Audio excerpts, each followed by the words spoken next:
If you're struggling with a situation that you have to decide upon, here's what I want you to do. Find a coin and flip it. If heads, choose option A.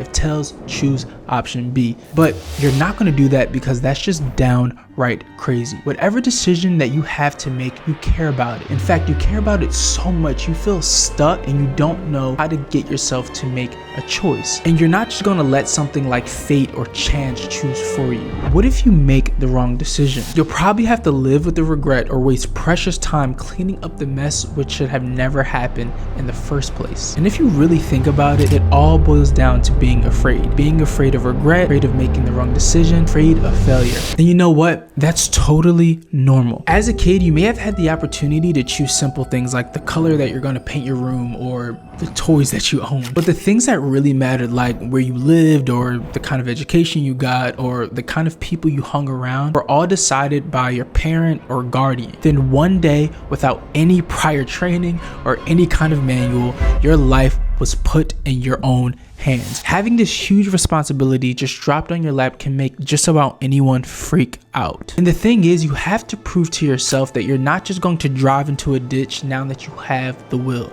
You can't afford to mess up now. So you must only make the right decisions because making the right decisions leads to a successful life, right? Well, it's a little bit more complicated than that. Sometimes we think we make the right decision and then it inevitably backfires on us. Other times you do everything right and then nothing seems to work. And you start to think like, maybe I'm not good at this decision making thing. No matter what I do, I just never pick the right decision and it always turns out wrong. And this is when you start to withdraw from making crucial decisions in your life. First, it's the big decisions like where you want to live or which business you want to start or who you want to marry. And before you know it, you're in a spot of this limbo where you're not moving forward and you're not moving backwards, you're just stuck. You spend your days doing some mundane tasks as opportunities pass you by. As you sit in the same dirty couch watching people live their life having success, but you feel nothingness. You are soon forgotten by everyone that knows you, and one day when you are old and gray and you look back, instead of being fulfilled, you'll be filled with regret, wondering if you made the right decision. But wait, there's one big problem with everything that I just said. The problem with everything that you just heard is that it focuses only on the decision, if it was right or if it was wrong. We were taught that if you make the right decision, you will have a good outcome, and if you make the wrong decision, you'll have a bad outcome. When in reality, the right or wrong factors have little impact on if you will succeed or not. It may surprise you to know whether the outcome of the decision that you make is good or bad has less to do with making the right choice in the first place. It has more to do with you.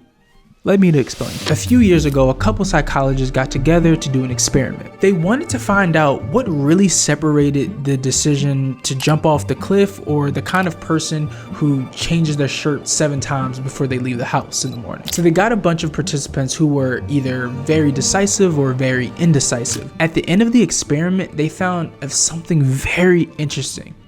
Nothing at all. It turns out that a very decisive person or an indecisive person is basically the same. They have the same thought process. They need the same amount of information and they take the same amount of time to come to a definite decision. But really, that's not the most interesting thing that happened. When the psychologists checked to find out who were the better decision makers out of the group, guess what? They found nothing too. So decisive people don't make decisions faster and don't make better decisions than indecisive people. If the decisive people don't make better decisions and even more prone to making the wrong decision, how come they are not out here making mistakes up and down? Why are they not always cleaning up their mess or living a life of regret and being looked at as a failure? On the contrary, they are our world leaders and top people in the biggest companies. They seem to have better life outcomes and they seem happier overall. They lead a life worthy of admiration.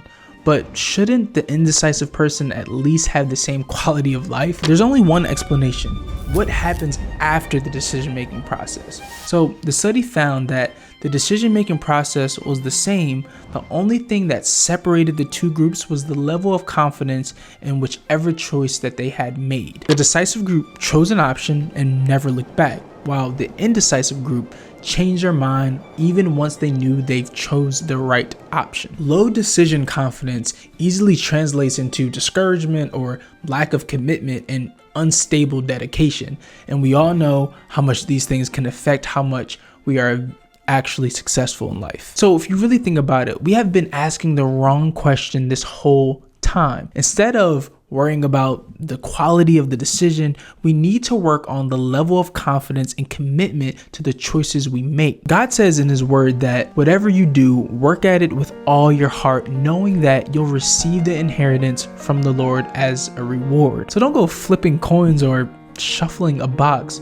What's the use of a pros and cons list when all you have to do is work on your mindset and your attitude toward the choices that you make? Knowing that it's not really about what you choose, if it's right or wrong, it's about how you work on it. Because here's what's going to happen. If you keep the mindset of the right decision and the perfect choice, and because you've wired your mind to overanalyze and fish out loopholes, you will find one soon enough and then quit it because it wasn't the right choice before jumping into the next decision. And this cycle keeps you repeating until you start to avoid making decisions and you wake up one day to find that your life has just passed you by. But that doesn't have to be you. You can choose now to commit to every choice you make and make it work against all odds. And look, I get it.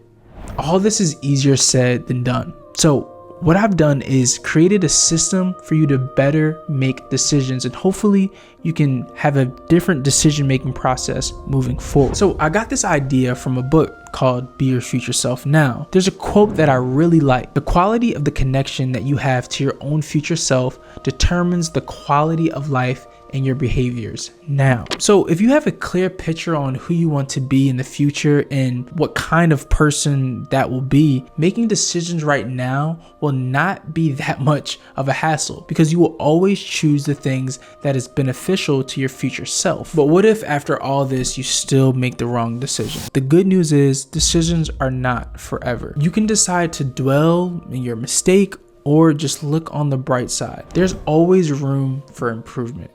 You can always pivot. So if there's a situation you can't seem to decide upon, there's something that I really want you to do. Accept that it's not about the decision, it's about how you commit to it. Be open to making mistakes because that's how you mold yourself into who you want to become. And if none of these help, you can always just flip a coin.